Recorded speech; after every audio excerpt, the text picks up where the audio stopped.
All right, so this is I was just talking about this in the last video. So the moon is moving its position um, be, be, by about 50 minutes each night, um, just simply because of where it was the night before, because of the Earth's motion around the sun. All right, so now what we're going to do is we'll get into these eclipses that I had mentioned earlier. All right, so when the moon shadow hits the Earth, so this is actually it doesn't have to be this way, by the way. It turns out that the angular size of the moon and the angular size of the sun are about the same. All right, that's actually a very interesting coincidence. Uh, and so because of that, um, you know, if the moon were a little bit smaller, or even the moon were a little bit further away, then you'd never even see this. All right, so we live in a kind of a unique time, a special time, in and it's not always going to be this way, right? Just to let you know, but right now, what happens is the moon's shadow is cast onto the Earth, and it'll block the entire sun. All right, and by the way, there are times when the moon only partially blocks the sun. Those are partial eclipses. They're hardly noticeable. Right. I'm going to tell you that right now. For somebody I've been watching this kind of stuff for a long, long time. Um, when there's a partial eclipse, partial solar eclipse, as it's called, you never even notice it.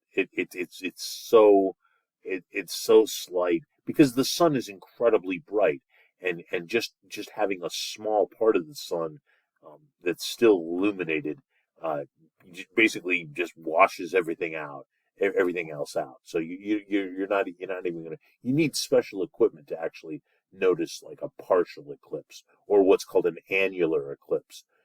So the annular eclipse is when the thing that I was just mentioning, the fact that the moon doesn't go around the Earth in a perfect circle. Nothing travels in a perfect circle. So it travels in a path that's called an ellipse. We'll talk a lot more about ellipses later. But what that means is sometimes the moon is a little further from the Earth and sometimes a little closer to the Earth. So when it is a little bit further from the Earth, you can only have what's called an annular eclipse. If the moon and the sun exactly line up so that the shadow is cast onto the Earth, but then the outer parts of the sun are still illuminated, and so you don't really see that without really special equipment to actually see it. Um, but let's say that it's the moon is exactly where it needs to be to have a solar eclipse. All right, so when the moon passes in front of the Earth, in front of the sun, the shadow is cast onto the Earth, and the shadow is actually relatively small. It's only a small region of the Earth, and of course, the Earth is 71% ocean. So most of the eclipses of these solar eclipses occur across the ocean. It's only and in fact, many of them don't pass through large population centers on the Earth. The one in 2017 happened to go across the United States, and lots of people got to see it. There's another one that will happen in 2020. What is it? 2000. I have to look it up. Actually, it's on one of these slides. I think it's 2024. There's another one. It's not going to come anywhere near South Carolina, but it's going to cross the United States and come up through Mexico and go out around Maine. All right, so that's what's called a solar eclipse when the moon shadow hits the Earth. All right, so there's a picture of the moon shadow from space hitting the Earth. So if you're in this region, then the sky gets dark, and you're in a solar eclipse. All right, so and then so this is this happens, and you just have to be in the path for that to happen. It doesn't last for very long. I mean, I think the longest is it can be as long as about 10 minutes, maybe a little bit longer, a little bit shorter, depending on where the moon is in its orbit. Um, so an actual solar eclipse, if you're lucky enough to actually be where that is, doesn't last all that long. All right, so this is that picture again. So these partial eclipses that I mentioned before. Again, you don't even see these things even when it's like this. You won't even see this from the Earth, because this part of the sun is just so bright. Um, this is I'm sorry. This is just showing the eclipse getting ready to happen. Okay, so this is the eclipse. Um, yeah, this is kind of what it looks like for a partial eclipse too. But what's happening is the moon is passing in front of the sun. That's what slides A, B, and C are. Then it completely blocks the sun, and you actually this is for a long time for astronomy. This is the only time that we could see the solar corona, this outer atmosphere of the sun. We'll talk about that a little bit more.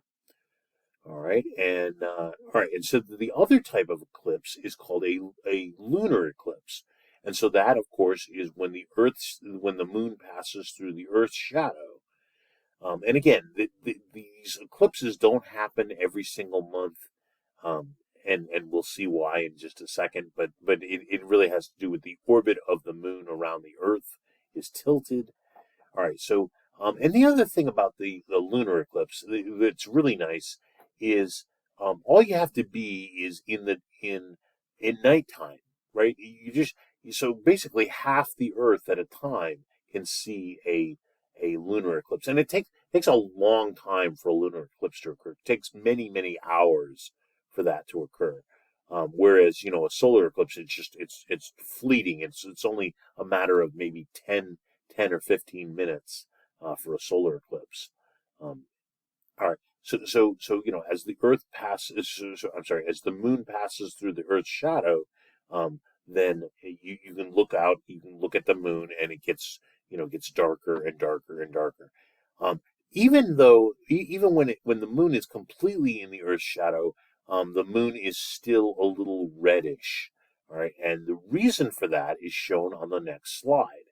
All right, so the reason for that is that the Earth, of course, has an atmosphere, and the atmosphere of the Earth acts like a lens. It bends the light, and red light bends much easier than blue light, and so the red light is bent onto the moon, um, from the Earth's atmosphere, and so the moon will always appear slightly reddish, um, during a lunar eclipse.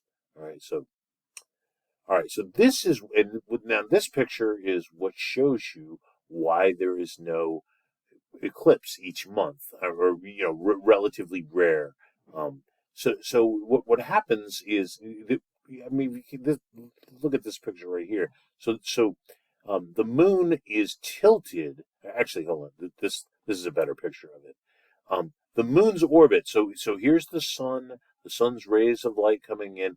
The moon is tilted by roughly 5 degrees. So its orbit is tilted so that when the moon shadow's always there. It's never not there.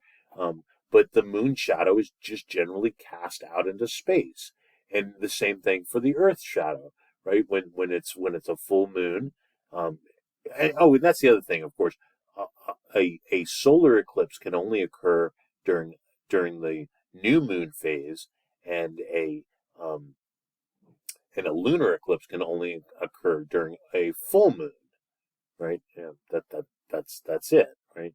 All right. So during a full moon, of course, if the moon is usually either above or below the Earth's shadow. So it's only when it passes through the Earth's shadow that can occur, and that um, it doesn't occur that often. We can actually predict when these occur. We can predict it pretty well, as a matter of fact. We've been able to do that, predict eclipses for hundreds and hundreds of years. All right, this is just another picture of showing, the tilt of the moon. All right. Okay. And then the next, this one right here was, this one right here. This was the one that happened in 2017.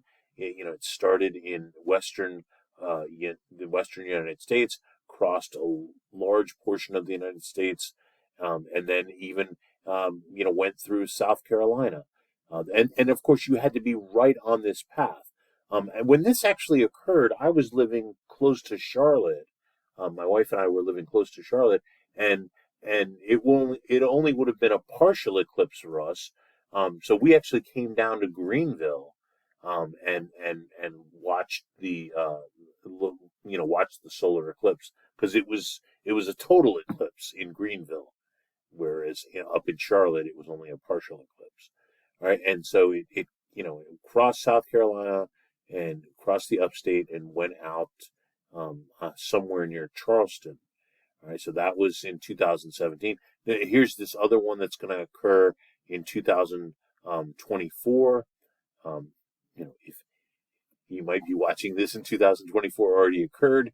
All right, so anyhow, it'll come up through Mexico, and cross, a large portion of the United States, and then it'll leave somewhere. It'll leave the United States in Maine. All right, so yeah, I guess it looks like it might get close to Detroit. Maybe that looks like it's all right. I mean, you can't really tell very well from this, but you can look at most of these occur when when the shadow is crossing the ocean, right? Where there's no, there's hardly any people, unless there's actually cruises. You can book a cruise to go out into the oceans to actually see these eclipses.